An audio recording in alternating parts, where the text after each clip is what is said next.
প্রিয় শিক্ষার্থী বন্ধুরা, আসসালামু আলাইকুম। আশা করি সবাই ভালো আছেন। আজ আমরা প্রিন্সিপাল অফ অ্যাকাউন্টিং ইকুয়েশনের 2017 সালে ফার্স্ট ইয়ারে যে অঙ্কটা এসেছে সেটা সমাধান করার চেষ্টা করব। তো আমরা সমাধান করার আগে আমরা জানি যে প্রথমে আমরা কি করি, ছক করার চেষ্টা করি। এবং ছকের ক্ষেত্রে আপনাদের বারবারই বলি যে আমাদের ক্যাশ ক্যাপিটাল কি হবে, কমন। এই দুইটা ঘর সর্বদা কমন থাকবে। তো আমরা যদি পরবর্তীতে যে এন্ট্রিগুলো আছে এগুলো একটু পড়ে দেখি যে আমরা যদি 4 তারিখের এন্ট্রিটা পড়ি যে পারচেজ মার্চেন্ডাইজ ফর ক্যাশ টাকা 60,000।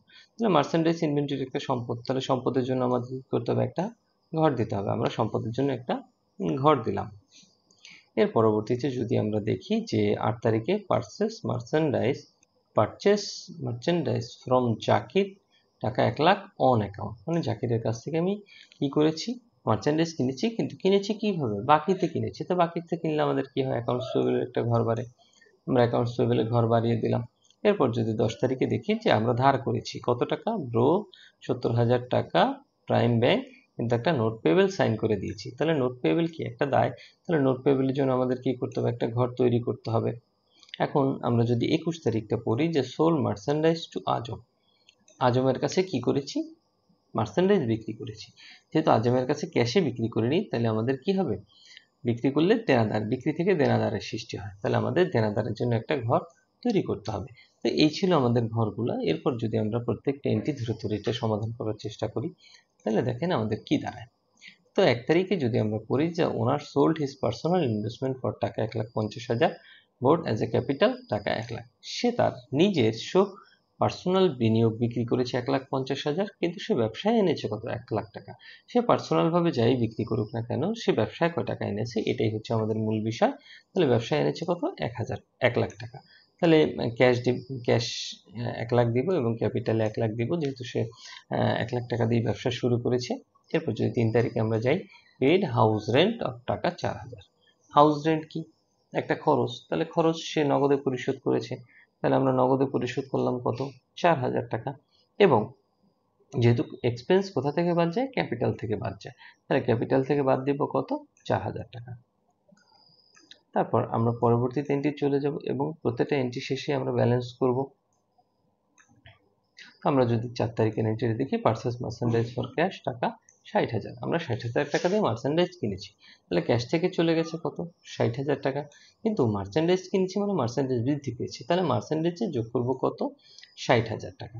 এর পরবর্তীতে আমরা আবার সুন্দর করে ব্যালেন্স করব এবং 8 তারিখে যদি পড়ে দেখি, পারচেজ মার্চেন্ডাইজ ফর জাকির টাকা 1 লাখ অন অ্যাকাউন্ট, মানে জাকিরের কাছ থেকে আমি মার্চেন্ডাইজ কিনেছি কিন্তু বাকিতে, কিন্তু কিনেছি তো, কেনার সাথে সাথে আমাদের মার্চেন্ডেজ বৃদ্ধি পেয়েছে কত টাকা, 1 লাখ টাকা বৃদ্ধি পেয়েছে। এবং যেহেতু বাকিতে কিনেছি, তাহলে আমাদের কি হবে, পাওনাদার বৃদ্ধি পাবে 1 লাখ টাকা। তো পরবর্তীতে আমি আবার সুন্দর করে ব্যালেন্স করলাম এবং পরবর্তীতে এন্ট্রিতে চলে গেলাম যে 10 তারিখে ব্রো মানে ধার টাকা 70,000 from prime bank and sine n note payable. তার মানে আমরা প্রাইম ব্যাংক থেকে ধার করেছি 70,000 এবং একটা নোট পেয়েবল সাইন করেছি। তো প্রিয় শিক্ষার্থীরা সবসময় খেয়াল করবেন যে ধার কখনো বাকিতে হয় না, ধার সর্বদা নগদে হয়। তাহলে আমরা নগদে কত পাবো, 70,000 টাকা, এবং নোট পেয়েবল সাইন করেছি, নোট পেয়েবল বৃদ্ধি পাবে কত, 70,000 টাকা। তারপর আমরা এটাকে আবার সুন্দর করে ব্যালেন্স করব। ব্যালেন্স করার পরবর্তী এন্ট্রিতে করি 16 তারিখে বলছে sold merchandise for cash 85,000, cost হচ্ছে 65,000। আমি 16 তারিখে মার্চেন্ডাইজ বিক্রি করে দিয়েছি কত টাকা, 85,000। তাহলে বিক্রি করার সাথে সাথে নগদ পেয়েছি, তাহলে নগদটা আমি নগদের সাথে যোগ দিয়ে দিলাম। কিন্তু আমাদের সম্পদ চলে গেছে কত টাকা, মানে মার্চেন্ডাইজ চলে গেছে 65,000 টাকা। যেহেতু মার্চেন্ডাইজ চলে গেছে 65,000 বিক্রি করার সাথে সাথে, আমি মার্চেন্ডাইজ দিয়ে দিলাম 65,000, কমিয়ে দিলাম। এখন একটা জিনিস খেয়াল করেন আপনারা যে 65,000 জিনিস বিক্রি করেছি 85,000, তাহলে সহসাই দেখতে পাচ্ছি আমরা যে আমাদের 20,000 টাকা কি হয়েছে, লাভ হয়েছে। আর লাভ মানে হচ্ছে রেভিনিউ, রেভিনিউ কার সাথে যোগ হয়, ক্যাপিটালের সাথে যোগ হয়। তাহলে বাদ বাকি 20,000 টাকা আমরা ক্যাপিটালের সাথে যোগ করে দিলাম। এরপর আবার আমরা ব্যালেন্স করলাম। এরপর 21 তারিখে সোল মার্চেন্ডাইজ টু আজম 1,20,000 টাকা, কস্ট প্রাইস হচ্ছে 85,000, মানে আমরা আজমের কাছে বিক্রি করেছি। তাহলে আজমের কাছে বিক্রি করেছি মানে বাকিতে বিক্রি করেছি, এবার আর ক্যাশ টাকা পাইনি আমরা, তাহলে বাকিতে কত বিক্রি করেছি, 1,20,000। তাহলে আমরা অ্যাকাউন্ট রিসিভেবল যেহেতু দেনাদার বাড়বে, তাহলে 1,20,000 টাকা দেনাদারে বাড়িয়ে দিলাম। কিন্তু আমাদের মার্চেন্ডাইজ চলে গেছে কত টাকা, আমাদের মার্চেন্ডেজ চলে গেছে 85,000 টাকা। তাহলে আমরা মার্চেন্ডেজ কমিয়ে দিলাম কত? 85,000। কিন্তু আরেকটা জিনিস খেয়াল করেন, 85,000-এর জিনিস বিক্রি করেছি কততে? 1,20,000-এ। তাহলে 35,000 টাকা এখানে প্রফিট হচ্ছে। আর প্রফিট মানে হচ্ছে রেভিনিউ। রেভিনিউ কার সাথে যোগ করবো? ক্যাপিটালের সাথে। তাহলে আমরা ক্যাপিটালের সাথে যোগ দিয়ে দিলাম। 30 তারিখে আসি, পেমেন্ট রিসিভ অন অ্যাকাউন্ট টাকা 60,000। মানে বাকি যে টাকাটা পেতাম সেটা এখন কি হয়েছে? আমরা পেয়ে গেছি। তাহলে পাওয়ার সাথে সাথে আমরা কি করব? আমরা ক্যাশে যোগ করব। এখন এই টাকাটা পেয়েছি কাদের কাছ থেকে? পেয়েছি দেনাদারদের কাছ থেকে। তাহলে দেনাদার কাছ থেকে যদি রিসিভ করে থাকি তাহলে অবশ্যই কি হবে? দেনাদার কমিয়ে দিতে হবে। দেনাদার আমরা কমিয়ে দিলাম কত? 60,000 টাকা।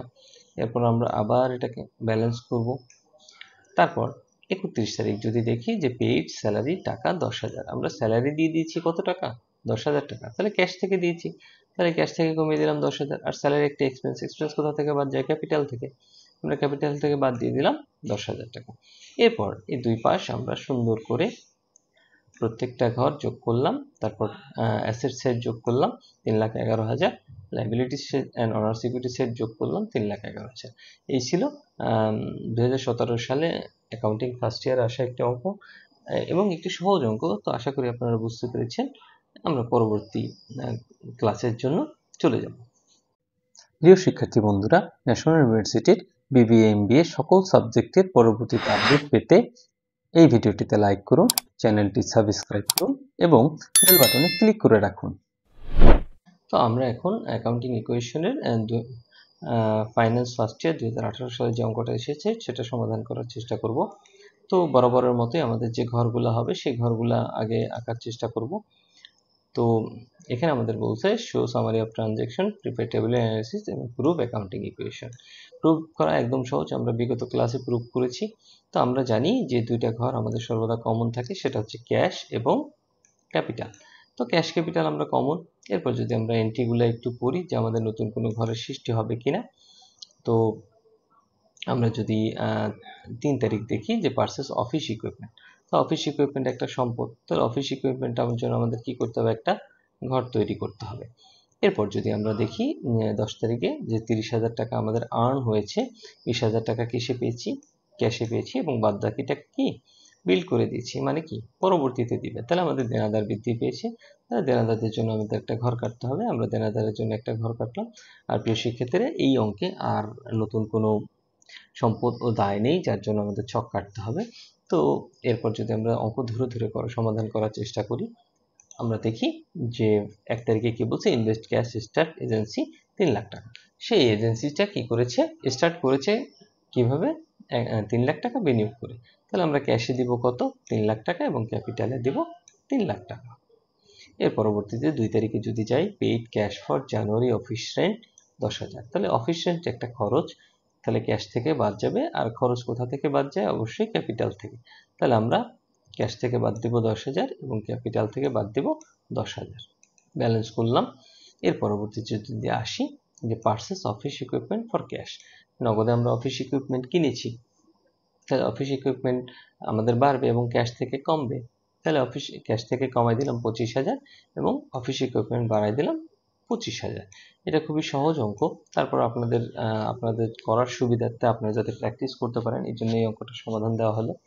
একটি ভিডিওতে দুটি অঙ্কের সমাধান দেওয়া হয়েছে। আমরা যদি 10 তারিখ করি, আর্ন ফর সার্ভিস রেন্ডার টাকা 30,000, মানে সেবা দিয়ে ইনকাম করেছি কত? 30,000 টাকা। তাহলে 30,000 টাকা ইনকাম করেছি মানে রেভিনিউ।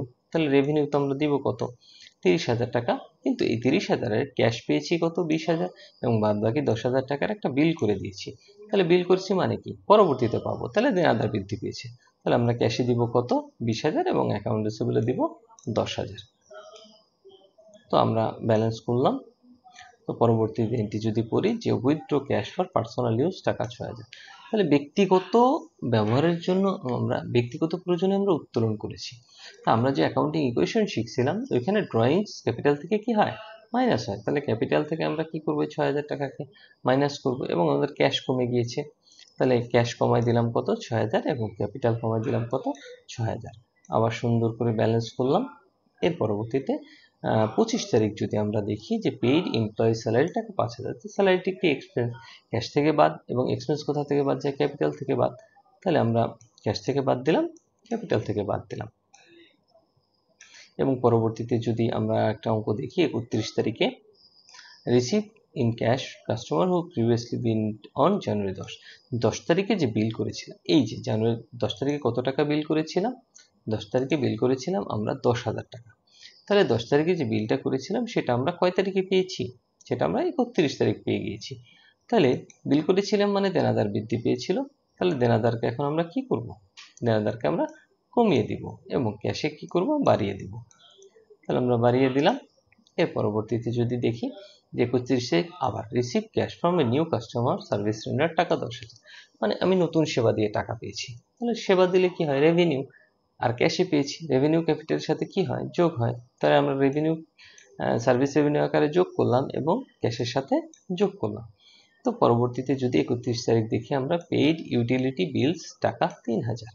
তাহলে ইউটিলিটি বিল আমরা পরিশোধ করেছি কত টাকা, 3,000। আমরা 3,000 টাকা ক্যাশ থেকে বাদ দিব এবং ক্যাপিটাল থেকে বাদ দিব, কারণ ইউটিলিটি একটি এক্সপেন্স, আর এক্সপেন্স ক্যাপিটাল থেকে বাদ যায়। তাহলে আমরা দুই পাশ সুন্দর করে যোগ করলাম, 3,16,000, 3,16,000। আর অ্যাকাউন্টিং প্রুফ ইকুয়েশন, এটা আমরা গত ক্লাসে আলোচনা করেছি, তারপর আপনাদের সুবিধার্থে এই ক্লাসেও আলোচনা করে দিলাম যে আমরা হিসাবে সমীকরণটা লিখব। তারপর ক্যাশে যে টাকাটা হয়েছে, মানে আমরা যে অ্যাসেট সেটে যে ঘরটা করেছিলাম, কয়টা ঘর করেছিলাম, 3টা। ক্যাশ ছিল, অফিস ইকুইপমেন্ট ছিল এবং অ্যাকাউন্ট রিসিভেবল ছিল, এবং ক্রেডিট সাইডে শুধু একটা ছিল, কোনটা, ক্যাপিটাল। তো আমরা ক্যাশের লাস্টে ব্যালেন্স আসছে কত, 2,91,000, আমরা লিখলাম 2,91,000। তারপর অফিস ইকুইপমেন্ট 25,000 এবং অ্যাকাউন্ট রিসিভেবল ছিল 0 এবং ক্যাপিটাল ছিল 3,16,000। তাহলে দুই পাশে আমরা কি করলাম, দুই পাশে আমরা যোগ করলাম, আসলে 3,16,000, 3,16,000। এই ছিল অ্যাকাউন্টিং ইকুয়েশনের প্রুফ।